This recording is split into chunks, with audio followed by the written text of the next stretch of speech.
নমস্কার বন্ধুরা, কেমন আছো তোমরা সবাই? আশা করি তোমরা সবাই অনেক ভালো আছো। আমি শম্পা, তোমাদের ভালোবাসায় আর ভগবানের আশীর্বাদে আমিও অনেক ভালো আছি। আজকে আরেকটি নতুন ব্লগ নিয়ে তোমাদের সাথে হাজির হয়ে গিয়েছি। আশা করি তোমাদের এই ব্লগটি দেখতে প্রতিদিনের ব্লগের মতো অনেক ভালো লাগবে। তো পুরো ব্লগটি স্কিপ না করে দেখতে থাকো।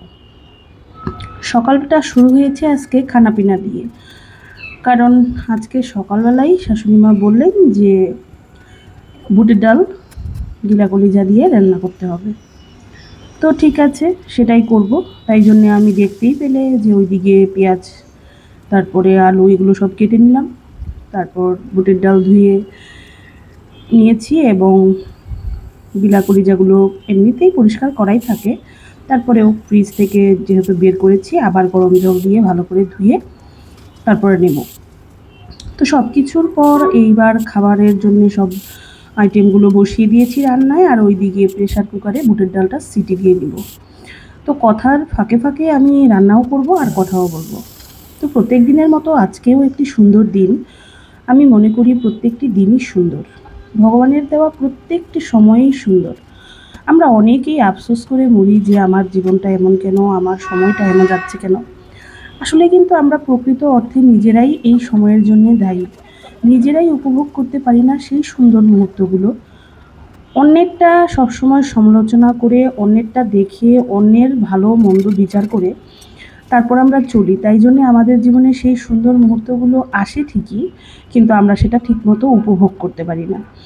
কথাটা কতটা মিলে গেল সেটা তোমরাই একটু বিবেচনা করে দেখতে পারো। কারণ আমি মনে করি ভগবান সবার জীবনেই সুখ এবং দুঃখ দুইটোই দিয়েছেন, কিন্তু আমরা কি করি, নিজের সুখটুকুকে বাদ দিয়ে শুধু অন্যের সুখের চিন্তা করি।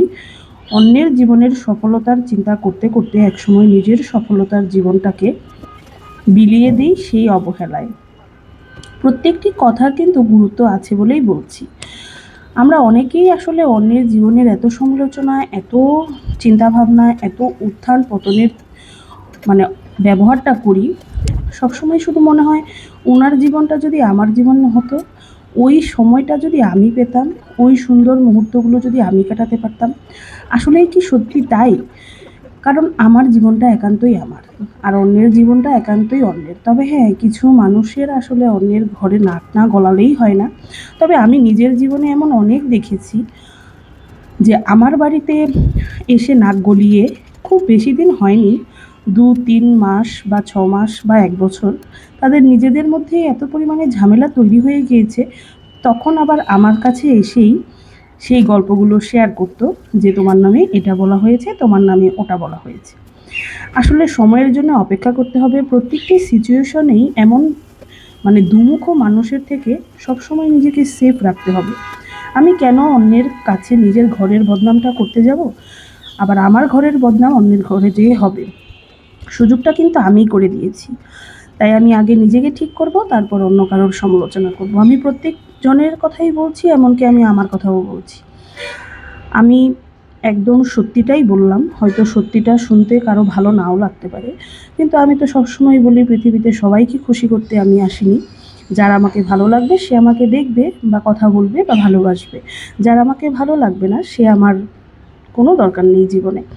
তো আজকের মতো এইটুকুই। আমার ভিউয়ার্সদের প্রতি প্রতিদিনের মতো আমার কৃতজ্ঞতার শেষ নেই। তোমরা ছিলে বলেই আমি এগিয়ে যেতে পারছি। আরেকটি নতুন ব্লগ নিয়ে তোমাদের সাথে দেখা হবে। ভালো থেকো, বাই বাই।